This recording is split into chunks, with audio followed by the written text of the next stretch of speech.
Okie dokie. So, first we said that your address position before was quite a lot of spine angle tilt, partly trying to get the club leaning forward, I think, where you sort of leaning the hands forward so your spine angle went back, and you were guesstimating the distance from the ball. You weren't far away, but we know an inch or two out is going to be enough to shank or top or duff, whatever. And again, you said 2 foot.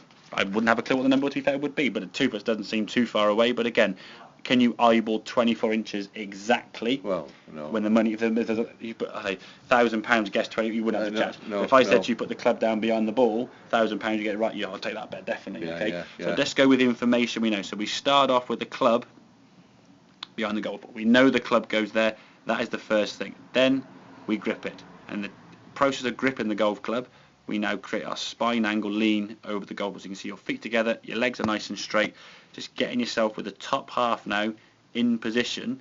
Then once you set the hands on the club on the golf ball, and the club to the golf ball, sorry, you just put your feet in comfort. Okay. So now you'll stand the golf ball much more neutral. Just a spine angle there. Everything now is much more on top of the golf ball, especially with an iron. With a driver, there can be a little bit of spine angle, but we're talking about that much with a driver, not that much. Okay. It's only subtle little changes we're making. Okay. So once you were then set up better, the swing thought now, as you set the golf club back, so you just get yourself in the comfortable position. Okay. So your swing thought now, back swing for me, a little bit longer. Okay. Where your back swing was.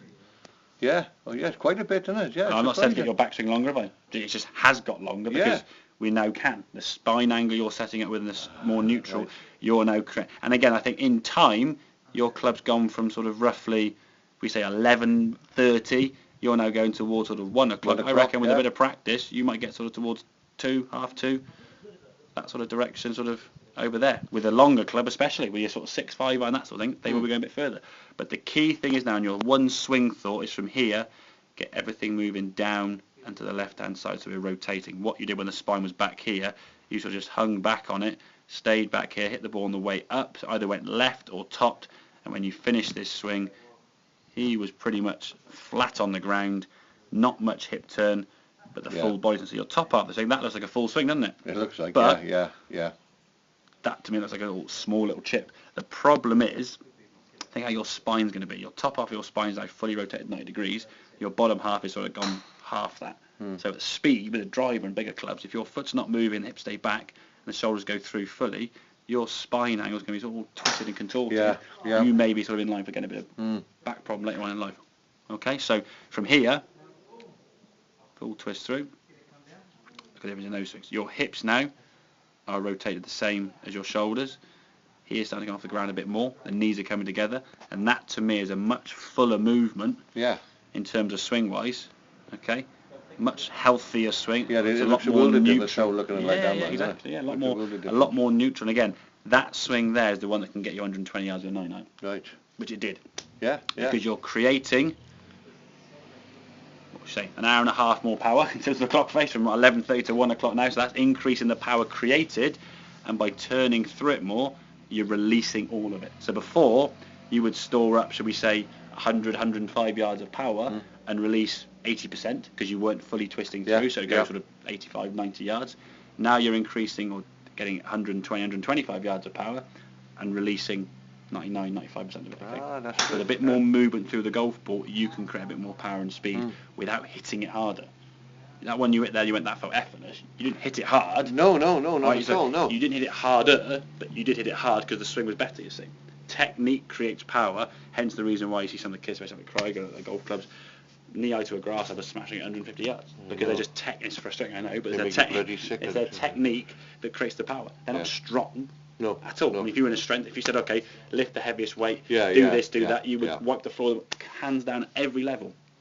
But their technique is creating speed, which sends it as far as it does. So it's all about getting the right what speed. Is my answer to this now?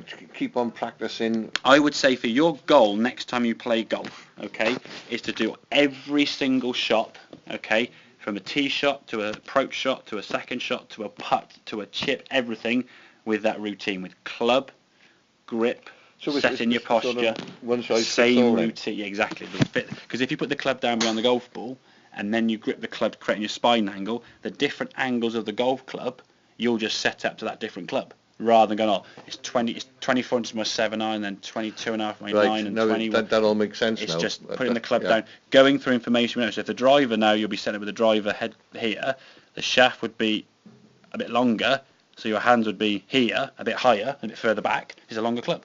So you're setting up to each golf club individually, and again, when the ball's above your feet, below your feet, downhill, sidehill lies, these things, you set up to that golf club where the club would be. So a ball above your feet, the club's nearer you. Yeah. So your spine angle adjusts to it. So you might be further from the ball. And the ball's below your feet, you're more over the ball, you have to get nearer. So you have to adjust to every single shot you get, okay? And that will change from shot to shot. But if you go through that sequence of club first, gripping it, setting your posture, and then you put your feet for comfort, you'll never be stood the ball uncomfortably. No. And I reckon if we put our hands up, honestly, most of the time we play golf, half the time we stand on the ball and I don't feel comfortable, do we? We sort of don't feel right. Well, this guy's behind, I'll just whack it anyway and off we go.